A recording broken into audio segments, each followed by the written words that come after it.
اگه میخوای تو شنای قورباغه‌ت خوب پیشرفت کنی این سه تا کار رو اصلا انجام نده.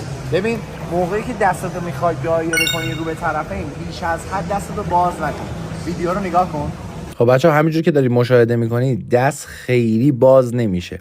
دست یه مقدار رو به طرفین و رو به عقب تا خط فرضی چونه. بریم حرکت بعدی. تو پای قورباغه به هیچ عنوان با روی پا ضربه نزن. ویدیو رو ببین. خب بچه ها تو حرکت پای قورباغه زانوها باید یه مقدار نزدیک همدیگه باشه، به هم نمیخواد بچسبه.